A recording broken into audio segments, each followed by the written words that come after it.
ان اللہ وملائکتہ یصلون علی النبی یا ایہا الذین آمنوا صلوا علیہ وسلموا تسلیما اللہم صل علی سیدنا و مولانا محمد معدن الجود والکرم وآلہ وصحبہ وبارک وسلم۔ حمد و صلاۃ کے بعد قرآن مجید سورہ بقرہ، اللہ تبارک و تعالیٰ نے ارشاد فرمایا یا ایھا الذین آمنوا کتب علیکم الصیام، اے ایمان والو تم پر روزے فرض کیے گئے، کما کتب علی الذین من قبلکم، اسی طرح جس طرح تم سے پہلے لوگوں پر فرض کیے گئے تھے، لعلکم تتقون، تاکہ تم پرہیزگار ہو جاؤ، متقی ہو جاؤ، اللہ سے ڈرنے والے بن جاؤ، گناہوں سے بچنے والے بن جاؤ، اپنی زندگی کو رب رسول کے احکامات کی روشنی میں گزارنے والے بن جاؤ۔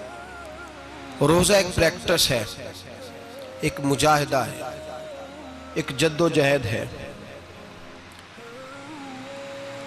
جد و جہد کس چیز کی؟ اللہ کی رضا کے مطابق اپنے آپ کو ڈھالنے کی جد و جہد۔ صوم کا لغوی معنی ہوتا ہے رک جانا، حلال رزق سامنے پڑا ہے، حلال مشروب سامنے پڑا ہے، حلال رشتہ بیوی کا موجود ہے، لیکن ان سب چیزوں سے حالت روزہ میں رکنا، اللہ کی رضا کے لیے رکنا، اس کا نام روزہ ہے۔ صوم کا معنی رکنے کے ہیں، پرہیز کرنے کے ہیں، بچنے کے ہیں۔ ہر چیز موجود ہے لیکن اللہ کا حکم نہیں ہے تو لہٰذا کھا نہیں سکتے۔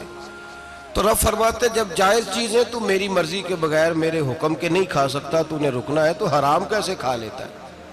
جب جائز چیز کے لیے تجھے حکم ہے، میں کہوں تو کھائے گا، میں کہوں تو نہیں کھائے گا، میں نے حکم دے دیا جائز ہے، روٹی ہے، کھانا ہے، گوشت ہے، تیری فریج میں پڑا سارا کچھ، تو با اختیار ہے، منہ میں دانت بھی ہیں، ہضم کرنے کو ہاضمہ بھی ہے، بھوک کی شدت بھی ہے، پر میری اجازت کے بغیر تو کھا سکتا، روزہ رکھ لیا، اب تجھے حکم نہیں کہ تو کھائے۔ جب جائز چیز میری مرضی کے بغیر نہیں کھا سکتا تو ناجائز کیسے کھائے گا؟ میرے نبی پاک علیہ السلام نے اپنے خوبصورت الفاظ کے اندر اس مفہوم کو بیان فرمایا۔ محبوب پاک صلی اللہ علیہ وسلم فرماتے جس نے جھوٹ نہیں چھوڑا، غیبت نہیں چھوڑی، برائی نہیں چھوڑی، اللہ کو اس کے بھوکے پیاسے رہنے کی کوئی ضرورت نہیں۔ وہ کاہے کا رکا ہے؟ جب کوئی کام تو اس نے اللہ کی رضا والا کیا نہیں۔ روزہ رکھ کے دغا کر رہا ہے، روزہ رکھ کے جھوٹ بول رہا ہے، روزہ رکھ کے کم ماپ رہا ہے، تول رہا ہے، دھوکہ دے رہا ہے، رشوت لے رہا ہے، فراڈ کر رہا ہے، حرام کا مال کٹھا کر کے کہتا ہے اس میں سے چلو 10 دیگیں بھی پکا دیں گے۔ وہ بھائی جو کام اللہ نے تجھے کرنے کو حکم دیا تھا، جب تو وہ بجا ہی نہیں لا رہا، مقصد روزہ ہی تو حاصل، لعلکم تتقون۔ روزے کا مقصد یہ ہے کہ تو پرہیزگار ہو جائے۔ میرے نبی پاک علیہ السلام کی بارگاہ عالی مرتبت میں 2 عورتیں آئیں، یہ چیزیں کھا لو، کہنے لگی محبوبہ ہم نے روزہ رکھا ہوا ہے۔ فرمایا نہیں تمہارا تو روزہ نہیں ہے، حضور رکھا ہوا ہے روزہ، سحری سے لے کر اب تک کچھ نہیں کھایا، شام تک بھی نہیں کھائیں گی۔ محبوب نے فرمایا ذرا کہہ تو کرو، الٹی تو کرو۔ کہہ کی تو ان کے حلق سے خون بھی نکلا اور گوشت کے لوتھڑے بھی نکلے، پھوٹیاں بھی نکلی۔ نبی پاک نے فرمایا وہاں بیٹھ کے تم نے اپنے جاننے والوں کی غیبت نہیں کی، چغلی نہیں کھائی؟ خاموش ہو گئیں، گردنیں جھک گئیں۔ نبی پاک نے فرمایا تم نے قرآن نہیں پڑھا کہ جو اپنے بھائی کی غیبت کرتا ہے وہ مردہ بھائی کا گوشت کھاتا ہے؟ تو گوشت کھا کے بھی تمہارا روزہ رہ گیا ہے۔ کس طرح کا روزہ ہے کہ صاحب روزہ رکھ کے نہ رکھنے والوں پہ تنقید کر رہے ہیں؟ تراویحاں پڑھ کے نکلے ہیں تو کہتے ہیں میں اکیلا ہی نیک ہوں، باقی تو محلے میں کوئی پڑھتا ہی نہیں۔ یہ کیسا تیرا روزہ ہے کہ تو روزہ رکھ کے تو اس کے مقصد کو نہیں سمجھا؟ لعلکم تتقون۔ روزہ دار تو وہ ہے کہ روزہ رکھا ہوا ہے، کھانے بھی سے رکا ہے، پینے سے بھی رکا ہے، عمل زوجیہ سے بھی رکا ہے، پھر وہ جھوٹ سے بھی رکے، غیبت سے بھی رکے، بدنگاہی سے بھی رکے، حرام خواری سے بھی رکے ساری چیزوں سے۔ یہ بتلائیے کہ روزے کی حالت میں اپنی بیوی کے پاس جانا منع ہے تو غیر محرم کو دیکھنا جائز ہے؟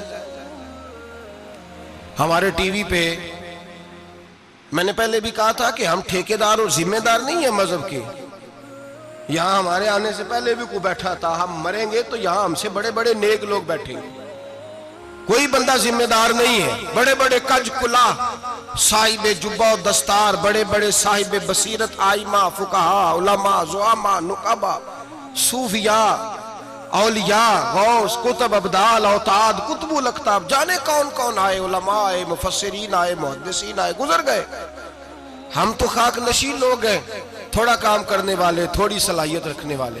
لیکن بھائی اگر کرتے ہیں تو ایک کام کرتے ہیں، ساتھ دوسرا نہیں کرتے۔ یہ کس طرح کا دین سکھانے لوگ نکلے کہ شوال سے لے کر شعبان تک گانا سنایا جائے گا، شعبان سے لے کر شوال تک ناچ گانا کیا جائے گا، شوال سے لے کر شعبان تک دھما چوکڑی ہوگی، رمضان آئے گا تو حدیثیں سنائی جائیں گی، رمضان آئے گا تو لوگوں کو قرآن پڑھ کے سنایا جائے گا۔ یہ مذہب بانج نہیں ہے کہ گویے مذہب سکھائیں گے، ایکٹر مذہب سکھائیں گے۔ یہ مذہب بانج نہیں ہے کہ ایک گلاس کے اندر پہلے شراب پی لو، پھر اسی گلاس میں رمضان آئے تو شہد بانٹنا شروع کر دو۔ یہ بانج نہیں، یہ میرے رسول اللہ کا مذہب ہے۔ اگر تمہیں شوق ہے دین سیکھنے سکھانے کا، یکم رمضان کو توبہ کرو اور کہو کہ ہم ٹی وی پہ بیٹھ کے حدیثیں سنائیں گے تو سارا سال سنائیں گے، اور جس زبان سے حدیث نکلے گی پھر اس سے کبھی گندا گانا نہیں نکلے گا، پھر کبھی ناچ گانا نہیں ہوگا۔ یہ کون سا مذہب ہے جو بیویاں سکھا رہی ہیں؟ یہ کون سا دین ہے جو عورتیں سکھا رہی ہیں؟ میرے رسول پاک صلی اللہ تعالیٰ علیہ وآلہ وسلم کا وہ مذہب ہے کہ میرے اعلیٰ حضرت فاضل بریلوی رحمت اللہ علیہ نے فرمایا، مرد کے لیے جائز نہیں کہ وہ عورت کی زبان سے میلاد بھی سنے، نعت بھی سنے۔ مرد کے لیے جائز نہیں، مرد کو مرد سکھائے گا، عورت سکھائے گی تو عورتوں کو سکھائے گی۔ بے شک آپ سویرے فتویٰ دیجئے کہ چھوٹی سی مسجد میں بیٹھ کے، چھوٹے سے کونے میں بیٹھ کے چھوٹا سا مولوی، اور وہاں تو اتنے بڑے مفتی ٹی وی پہ بیٹھے ہوئے، وہ غلط ہے تو صحیح ہے کیسے ہو گئے؟ سنو، میرے نبی پاک علیہ السلام کے مذہب کا حسن یہ ہے کہ اسلام کہتا ہے ایک نظر بی بی کو دیکھا کسی نے غلطی سے تو معافی ہو جائے گی، دوسری نظر شہوت سے دیکھا تو حرام ہے اس کے لیے، وہ پاکستان کا مولوی ہو یا سعودی عرب کا شاہ ہو، کسی کے لیے عورتوں کے بیچ پھرنا اٹھنا بیٹھنا جائز ہے۔ میرے نبی پاک صلی اللہ تعالیٰ علیہ وسلم نے فرمایا ہے میں عورتوں سے مصافحہ کرنے نہیں آیا، اور میرے نبی پاک صلی اللہ علیہ وسلم نے فرمایا ہے، حضور فرماتے لیکن نا کتا بالکل ناپاک نہیں ہوتا، کتے کا تھوک ناپاک ہوتا ہے، یا کتا گیلا ہو جائے تو ناپاک ہوتا ہے، لیکن خنزیر سارا ناپاک ہوتا ہے، کل ناپاک ہے خنزیر۔ نبی پاک نے فرمایا خنزیر بھی ہو اور گند میں لتھڑا ہوا بھی ہو، پیشاب میں لتھڑا ہوا ہو، گوبر میں لتھڑا ہوا ہو، پخانے اور فضلے میں لتھڑا ہوا خنزیر ہو، اس کا جسم تیرے ساتھ ٹکرا جائے تو اتنا برا نہیں جتنا غیر محرم عورت کا وجود تیرے ساتھ ٹکرا جائے تو برا ہے۔ اس حد تک میرے نبی پاک صلی اللہ اور گنبد کے معاملے میں فتویٰ دینے والے، یا رسول اللہ کہنے پر کفر کا فتویٰ دینے والے اور بڑی بڑی باتیں کرنے والے خاموش کیوں ہو گئے؟ یا ایھا الذین آمنوا لا تتخذوا اليہود والنصارى اولیاء، رب فرماتا ہے یہودیوں اور عیسائیوں کو دوست نہ بناؤ، یہ تمہارے دوست ہو سکتے، یہ تمہارے سجن ہو سکتے؟ جب عرش کا مالک کہہ رہا ہے سجن نہیں ہو سکتے تو دوستی کی بات کیسے بڑھا رہا ہے؟ یا رسول اللہ ہمارے سجن کون ہو سکتے ہیں؟ فرمایا تمہارا دوست وہ ہو سکتا ہے جو محمد عربی کا غلامی کرنے والا ہو، جو رسول اللہ کی نوکری کرنا ہو دوست ہوگا۔ دوسرا دوست ہو سکتا؟ کوئی ایکٹر مذہب نہیں سکھائے گا، کوئی گویہ مذہب نہیں سکھائے گا۔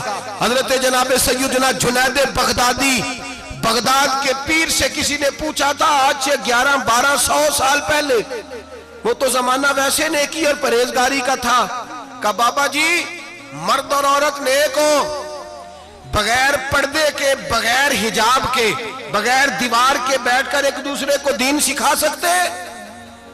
حضرت صاحب بتائیے، مرد اور عورت نیک ہو تو بغیر پردے اور حجاب کے ایک دوسرے کو دین سکھا سکتے ہیں؟ تو حضرت جنید بغدادی فرمانے لگے سکھانے والا حسن بصری ہو اور سیکھنے والی رابعہ بصری ہو تو پھر بھی بغیر پردے کے بیٹھنے کی اجازت نہیں۔ تو مفتی صاحب کو اجازت کس نے دی؟ مولانا صاحب کو اجازت کس نے دی؟ بڑا وہ نہیں ہوتا جو ٹی وی پہ زیادہ آتا ہے، بڑا وہ ہوتا ہے جو رسول اللہ کے دین پہ عمل زیادہ کرتا ہے۔ حضرت عبداللہ ابن مسعود رضی اللہ تعالیٰ عنہ فرماتے زیادہ باتیں کرنے والا عالم نہیں ہوتا۔